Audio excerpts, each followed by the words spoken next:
Karpov's brilliant tactics stunts Veselin Topalov in this match. So Karpov is playing with the white pieces here and Topalov with the black pieces here. So it's the Benoni defense on the board here. So after c5, d5 is played, pushing the pawn into the black camp, and pawn push to e6 is played here, and knight comes to c3, protecting the pawn, and knight captures the pawn here, and knight captures back, and the pawn captures and queen captures. Developing the queen quite early in the game. Bishop comes to e7, getting ready to castle on the king side, and pawn push to e4 by Karpov is played now. So castles on the king side, top law, and bishop comes to e2 by Karpov, allowing him to castle on the king side as well. And pawn push develops this light square bishop into the game as well. So Karpov now castles on the king side, and knight to c6 is played, developing the knight here, and pawn push to c3 here, preventing this knight from occupying the square by bringing in more pieces here. So bishop comes to e6 here, attacking the queen, and the queen goes to h5 now, keeping the pressure and keeping the queen on the fifth rank, and pawn push to h6 is played here. So after that, rook comes to d1 into the semi-open file, attacking this weak backward pawn on d6, and rook to e8 by Topalov is played instead, and bishop comes to f4 here, doubling up the attack on this backward pawn on d6. So bishop drop backs to f8, protecting this pawn and also protecting the king pawn here as well. So knight comes to d2 now, bringing up the f pawn to march forward, and also allowing you to reorient the knight over here in case you want to attack this d6 pawn with one more piece.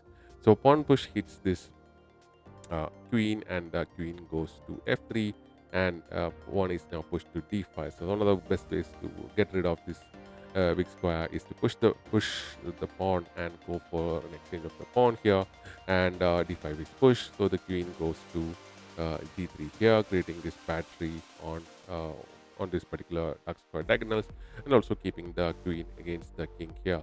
So queen to e7 is played by Topalov, getting away from this particular d file, which is already semi-open, and with the rook on it, you are looking at an attack on the queen.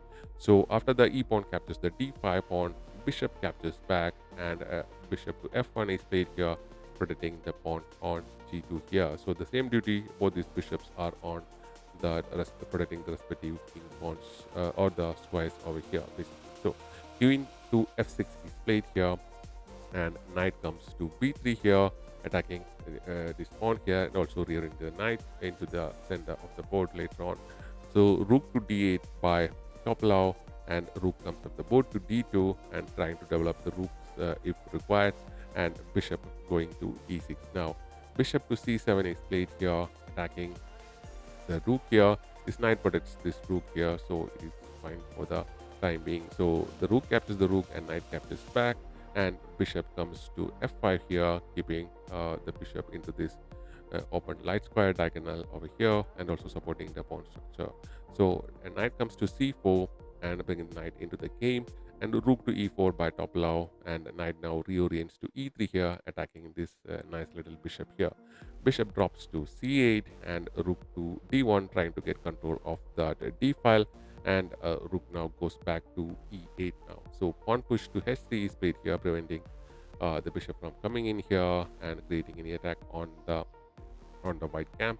Queen goes to g5 is played by Topalov, and trying for a queen exchange, but Karpov was not interested. He just played his queen to f3 here. So king to g7 is played here, and the best move was to bring the bishop here to e6, and so bishop comes to f4 here, attacking the queen, and the queen goes to e7, and now Karpov is slightly better in this game. So this allows the knight to go to d5, attacking the queen, and the queen comes to e4, and now Karpov is in a better position, and he starts his first move, knight to f6 here, basically attacking, and both these pieces, his queen and the rook at the same time, and yes, the king can capture, and the king does capture, and once the capture happens, there is the double check, and now we are forced to capture again, bringing the bishop, capturing the bishop, and also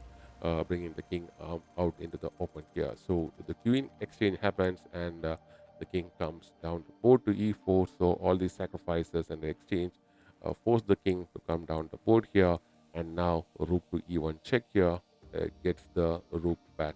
So you got one of the rooks now, and after both these bishops are under attack, and you will lose one of it because you cannot protect bishops with each other. So the dark square bishop goes, and after that this pawn is captured in exchange here, and rook goes to c8 now. So here this pawn is a weak pawn, and because of the knight here you cannot push this pawn here, which will allow the rook to come in here. And after the king to e6 move, rook will come in to c7, and after knight move, this pawn is captured. And because of that, as of this position, Topalov resigned the game, and Karpov won this match. So a nice little gameplay by Karpov, going up in the game and winning this nicely contested match. So that's it. Thanks for watching. We'll be back with more such videos.